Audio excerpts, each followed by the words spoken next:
नमस्कार दोस्तों, स्वागत है आपका फिर से हमारे YouTube channel Hindi stories dear में। दोस्तों, आज हम आपके लिए फिर से एक नई मोटिवेशनल कहानी लेकर आए हैं। जो छात्र पढ़ाई के दौरान डिसअट्रैक्ट हो जाते हैं यानी कि भटक जाते हैं, तो उन लोगों के लिए ये कहानी बहुत ही ज़रूरी है। तो इस कहानी को एंड तक ज़रूर देखें। दिल्ली के एक किसी छोटे से क्षेत्र में एक राजू नाम का लड़का रहता था। वह लड़का अपनी माँ से बहुत प्यार किया करता था। उसके घर में बस 3 ही लोग थे, एक पिता, एक माँ और एक खुद राजू था। समय बीतता रहा। एक दिन राजू की माँ की तबीयत खराब हो जाती है। उसकी माँ हॉस्पिटल जाती है, लेकिन वह जिंदा घर नहीं आ पाती। इससे राजू अंदर ही अंदर बहुत टूट जाता है। वह कुछ भी खाता पीता नहीं था। राजू के पिता राजू को उत्तर प्रदेश के एक छोटे से गांव से लेकर आए थे, जहां पर राजू की दादी रहती थी। राजू अब अपनी दादी के साथ रहने लगता है। वही उसके पिता फिर से दिल्ली चले जाते हैं। राजू जानना चाहता था कि उसकी माँ क्यों मर गई। समय बीतता रहा। अब राजू करीब 15 साल का हो गया था। अभी वह कक्षा 10वीं की पढ़ाई कर रहा था। क्योंकि राजू गांव से पढ़ाई कर रहा था, तो उसे अभी कुछ ज्यादा ज्ञान नहीं होता है। लेकिन एक दिन उसे पता चलता है कि डॉक्टर भगवान होते हैं। वह किसी भी बीमार को ठीक कर सकते। अब राजू के मन में यह बात बैठ गई। अब वह पढ़ाई करके डॉक्टर बनना चाहता था। वह इस बात को अपनी दादी से कहता है और दादी यह बात राजू के पिताजी को बताती है। राजू के पिता यह जानकर बहुत ही खुश हो जाते हैं कि उनका लड़का एक डॉक्टर बनना चाहता है। लेकिन साथ ही वह यह भी सोचने लगते हैं कि डॉक्टर की पढ़ाई करने में बहुत ज्यादा पैसे भी लगते हैं। इतने सारे पैसे कहाँ से आएंगे? राजू अपने पिता को इस समस्या का हल बताता है। वह कहता है, पिताजी, अगर मैंने अच्छे से 10वीं और 12वीं की पढ़ाई कर लूं, तो मैं एक अच्छे सरकारी कॉलेज में फ्री में पढ़ सकता हूं। पर इसके लिए मुझे अभी अपने गांव को छोड़कर किसी शहर में जाकर पढ़ाई करना होगा। यह बातें सुनकर राजू के पिताजी कहते हैं, बेटा, इसके लिए मैं अपनी सारी जमीन गिरवे रख दूंगा। ऐसे ही होता है।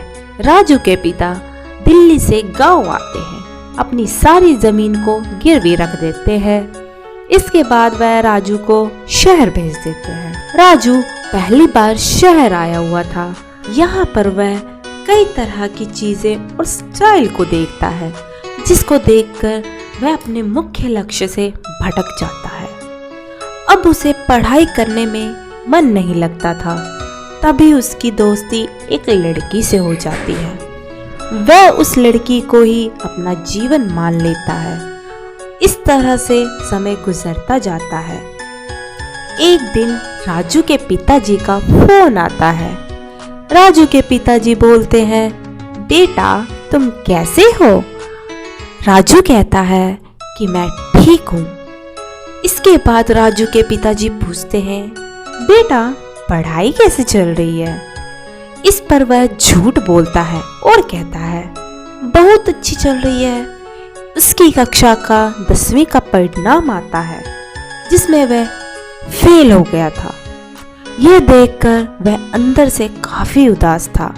लेकिन उसकी उदासी तब बढ़ जाती है जब उसकी वही दोस्त उससे दोस्ती को खत्म करना चाहती थी, जिसके लिए उसने अपनी पढ़ाई को खराब किया था।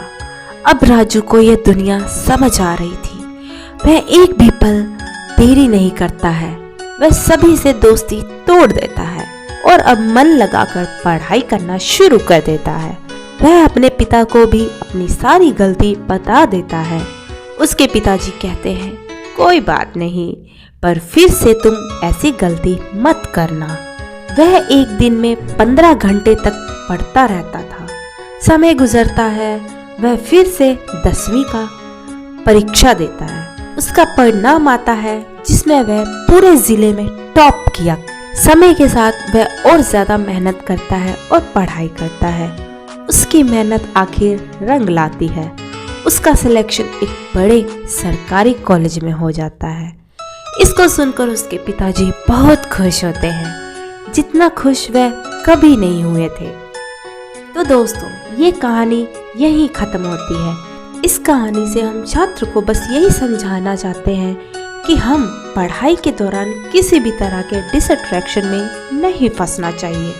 हमें पूरी मेहनत से अपनी पढ़ाई को करना चाहिए। तो दोस्तों, ये छोटी सी कहानी हमें बहुत कुछ सिखाती है। तो दोस्तों, अगर आपको ये कहानी अच्छी लगी हो तो प्लीज़ कमेंट बॉक्स में हमें कमेंट करके ज़रूर बताएं और अपने दोस्तों के साथ भी शेयर करें, ताकि वे भी अपनी पढ़ाई के दौरान डिसअट्रैक्शन में ना फंसे।